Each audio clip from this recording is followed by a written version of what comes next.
Olá, seja bem-vindo ao canal Mundo Louco. Eu sou a Rosane Viola e hoje o nosso tema é um pouco sombrio, a gente vai tratar do medo.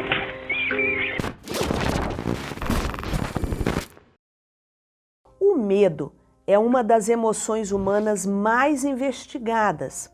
O medo molda o seu comportamento e define quem você é no mundo. Mas por que, afinal de contas, nós, seres humanos, sentimos medo? Nós sabemos que o medo é uma resposta natural do seu corpo a um estímulo. É uma resposta natural projetada para nos proteger. O medo é um mecanismo sofisticado de defesa, projetado por quem? Pela evolução. É uma reação que surge no sistema límbico, processando as emoções e detectando as ameaças. O medo nos livra das situações de perigo. O medo é uma emoção complexa que envolve uma combinação de fatores. Fatores biológicos, psicológicos e também fatores sociais, todos com a finalidade única de proteção e sobrevivência. Os fatores biológicos, por exemplo, envolvem os níveis de neurotransmissores e hormônios. A adrenalina e o cortisol influenciam a resposta dos seres humanos ao medo. As substâncias químicas preparam o corpo para uma resposta de luta ou para uma resposta de fuga, dependendo da ameaça que a gente percebeu. Você sente medo? É claro. O que te causa medo? Comenta aqui embaixo, me conta qual é o seu maior medo. Interage comigo e participa com a gente desse mundo louco. Vai lá. O que acontece exatamente no nosso corpo quando sentimos medo? O corpo humano passa por uma série de mudanças fisiológicas e bioquímicas, entrando numa espécie de turbilhão. Essa resposta do corpo é mediada pelo sistema nervoso autônomo, mais especificamente pelo sistema nervoso simpático, envolvendo várias etapas. Primeiro, o nosso cérebro, ao perceber uma ameaça, envia sinais ao sistema nervoso simpático, que ativa a glândula adrenal. A glândula adrenal libera adrenalina e noradrenalina na corrente sanguínea. Esses hormônios são os responsáveis por várias das alterações físicas em resposta ao medo. A adrenalina faz o coração bater mais rápido e com mais força, aumentando a frequência cardíaca e a nossa pressão arterial. Isso ajuda a bombear sangue rapidamente para os músculos e para os órgãos vitais. As pupilas se dilatam, permitindo a entrada de mais luz e assim melhorando a visão em situações de perigo. O sangue é redirecionado das áreas menos essenciais, como o sistema digestivo, por exemplo, para os músculos esqueléticos e para o cérebro, preparando o corpo para uma ação rápida. A frequência respiratória aumenta para fornecer mais oxigênio aos músculos e ao cérebro. E por isso ficamos ofegante, isso é normal. O fígado libera glicose adicional na corrente sanguínea e os tecidos adiposos liberam ácidos graxos, que fornecem energia rápida para o corpo. Os músculos ficam tensionados e prontos para a ação. Essa tensão pode resultar em tremores ou numa sensação de fraqueza. A produção de suor aumenta, ajudando no equilíbrio da temperatura corporal. A amígdala, que é uma estrutura existente no cérebro, desempenha um papel crucial no processamento emocional do medo. É a amígdala que comunica a sensação de medo a outras partes do cérebro, incluindo o córtex pré-frontal. É o córtex pré-frontal que vai avaliar e responder racionalmente a essa ameaça causadora do medo. Essas mudanças físicas e químicas preparam o corpo para responder rapidamente a ameaças, aumentando o quê? As nossas chances de sobreviver a situações perigosas. Quando a ameaça passa, o sistema nervoso parasimpático entra em ação. Para quê? Para ajudar o corpo a voltar ao estado normal, diminuindo a frequência cardíaca, a respiração e a pressão arterial. Tá vendo como nós somos uma máquina muito bem projetada para viver e sobreviver nesse mundo louco? Você curte esse tipo de assunto? Então vai lá e deixa o seu like. Se ainda não é inscrito no canal, inscreva-se e ativa o sininho das notificações para receber o alerta de vídeo novo. Vai lá, um segundinho.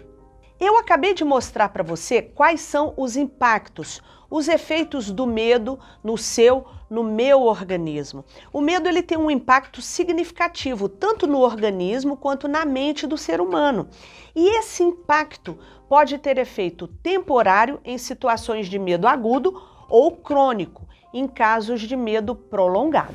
Agora a gente vai falar de um lance mais espiritual. Olha só, as tradições esotéricas e espirituais tentam decifrar a questão do medo de maneiras bem diferentes e fornecem perspectivas que vão muito além das explicações científicas e psicológicas convencionais. Isso mesmo. Para Osho, o medo é o oposto da liberdade. Para Helena Blavatsky, da Teosofia, o medo é a manifestação das imperfeições da alma humana e é um obstáculo ao crescimento espiritual e à realização do verdadeiro eu. Para o gnosticismo, o medo é a consequência do desconhecimento da verdade divina. Para os gnósticos, o mundo material é uma ilusão criada por entidades chamadas arcontes. Essas entidades manteriam as almas humanas reféns do medo e da ignorância. A libertação do medo só seria possível através do conhecimento, da gnose. No hinduísmo e para a filosofia Vedanta, o medo é associado à ignorância, à vidia, sobre a verdadeira natureza da realidade. A prática espiritual e o autoconhecimento seriam os únicos caminhos para que os homens superem o medo e sejam realmente livres. No budismo, o medo é uma das muitas manifestações do apego e da aversão. Buda dizia que o medo surge da ignorância e do apego ao eu ilusório. É preciso reconhecer a impermanência das coisas e a interdependência dos fenômenos para então superar o medo. Na cabala judaica, o medo pode ser visto como consequência de um desequilíbrio nas esferas da árvore da vida. E apenas o estado de equilíbrio espiritual pode ajudar a dissipar o medo. O conhecimento do mundo, das coisas, da realidade e o autoconhecimento são armas poderosíssimas contra o medo. E como a filosofia ocidental explica o medo? O medo é dor decorrente da antecipação do mal, dizia Aristóteles. Ao longo da história, vários pensadores desenvolveram teorias e reflexões sobre a questão do medo. Eles investigaram as suas causas, efeitos e implicações para a vida humana. O filósofo grego Epicuro aborda o medo em suas teorias sobre a felicidade e a vida boa. Para ele, o medo da morte e dos deuses são infundados. Somente a compreensão correta da natureza do mundo pode libertar as pessoas. Epicuro achava que a morte não deve ser temida. Segundo ele, quando estamos vivos, a morte não está presente. E quando a morte chega, não estamos mais presentes para experimentá-la. E não é que ele tem razão? Em sua obra O Leviatã, Thomas Hobbes descreveu o medo como um elemento central da condição humana. No estado de natureza, os seres humanos viviam em constante medo da morte violenta, e foi por isso que nos organizamos em sociedades e estabelecemos contratos sociais. Para quê? Para garantir a segurança e a ordem. O filósofo Nietzsche explorou o medo em suas análises da moralidade e da psicologia. Ele acreditava que o medo era uma emoção fundamental que moldava muitos dos valores e comportamentos humanos. Para ele, o medo da fraqueza E o medo da morte levava as pessoas a buscar poder e, assim, criar sistemas de valores que justificassem as suas ações. Já o filósofo existencialista dinamarquês Søren Kierkegaard abordou o medo em seu conceito de angústia. A angústia para ele é a experiência do medo diante da liberdade e da possibilidade. É um sentimento profundo que surge quando confrontamos a responsabilidade das nossas escolhas e a incerteza da existência. O filósofo Martin Heidegger, outro filósofo existencialista, discutiu o medo em sua obra Ser e Tempo. Ele analisava medo e angústia. O medo, para ele, é uma resposta a ameaças específicas e concretas. A angústia é uma experiência mais fundamental, uma sensação de inquietação diante da própria existência e da possibilidade do nada. E o que foi que o filósofo Sócrates disse sobre o medo? E aquele que tem medo, um medo terrível, mas que decide superar o pânico e vai à luta, não será mais corajoso do que aquele que não sente medo? O interlocutor disse. É verdade, disse o militar. Então ter coragem é jamais recuar diante da luta. Agora, o problema é que existem os medos patológicos, que são aqueles medos excessivos, irracionais e que persistem, que interferem significativamente na sua vida cotidiana. Os seres humanos podem desenvolver fobias específicas, que são aqueles medos intensos e irracionais, sem explicação. Uma pessoa, por exemplo, pode ter medo de aranhas. Ela sofre do quê? Aracnofobia. Outra pessoa passa mal em lugares fechados. Sofre de quê? Claustrofobia. Tem aquele que morre de medo de altura, sofre de acrofobia. Tem gente que tem fobia social e por aí vai, a lista é imensa. Eu tenho pavor de baratas. E como saber se o medo é patológico ou doentio? A primeira pista está relacionada à intensidade e duração, ou seja, o medo é muito mais intenso e duradouro. Se ele interfere na sua vida diária e prejudica o seu trabalho, interferindo nas suas atividades diárias, uma reação desproporcional também diz muito sobre o tipo de medo que te assombra. Fica ligado.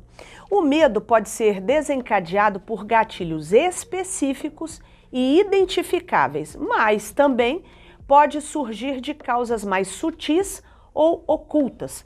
O medo pode surgir de sonhos ou pensamentos intrusivos que não têm uma base clara na realidade diária, mas que afetam sim a percepção e as emoções da pessoa. Agora vamos dar um salto aí e falar de uma coisa interessante que me caiu a ficha, Como explicar a atração que as pessoas em geral sentem pelas histórias de terror? Dos mitos aos livros sombrios, dos contos de terror às histórias de suspense, horror e ficção científica, as histórias de terror sempre conquistaram muitos fãs. O interesse pelo desconhecido sempre motivou o homem a criar histórias para explicar o que ele não entende ou desconhece. O horror visível tem menos poder sobre a alma do que o horror imaginado, já dizia William Shakespeare. A ciência oferece várias explicações para essa aparente contradição. Quando assistimos a um filme de terror ou lemos uma história assustadora, o nosso corpo pode ativar a resposta de luta ou fuga, liberando adrenalina. E essa liberação de adrenalina pode criar aquela sensação de excitação e energia que algumas pessoas acham prazerosa. Mas em um ambiente seguro, como um cinema ou a própria casa, em que as pessoas sabem que estão fora de perigo real. E isso sim permite que a pessoa experimente a emoção do medo sem as consequências reais, transformando o medo em uma experiência controlada e divertida. Sentir medo e insegurança pode levar a uma sensação de liberação emocional ou catarse. Sentir e depois superar o medo pode sim ser uma forma de aliviar estresse e as tensões acumuladas. As histórias de terror frequentemente exploram temas tabus e aspectos sombrios da condição humana, que podem ser intrigantes e fascinantes. A curiosidade sobre o desconhecido e o macabro pode sim atrair as pessoas. Algumas teorias sugerem que se expor a histórias de terror pode funcionar como uma simulação, ajudando as pessoas a se prepararem mentalmente para enfrentar perigos reais, melhorando a sua resiliência e a sua capacidade de resposta. Enfrentar e suportar o medo provocado por histórias de terror pode dar uma sensação de realização e conquista, ou seja, você saber que conseguiu assistir a um filme assustador ou conseguiu ler um livro de terror pode aumentar a sua autoconfiança. Acredita nisso? As histórias de terror muitas vezes envolvem mistérios e quebra-cabeças que estimulam o pensamento crítico e a resolução de problemas. O desafio mental pode ser intelectualmente satisfatório. Outra coisa, a liberação de dopamina, que é um neurotransmissor associado ao prazer e à recompensa, pode ocorrer em resposta à excitação e ao medo controlado. Essa liberação de dopamina pode fazer com que a experiência de medo seja prazerosa. E só a busca por fortes emoções já é um bom motivo, né? Olha lá, bom motivo para você nos seguir aqui no Mundo Louco. Eu quero te agradecer pela companhia e até o nosso próximo vídeo. Ah, peraí, antes eu queria te mostrar. Esse livro aqui, ó, que eu tô lendo é fantástico. O Drácula, do Bram Stoker. Fica a dica aí, tá bom? Eu amo livro de terror.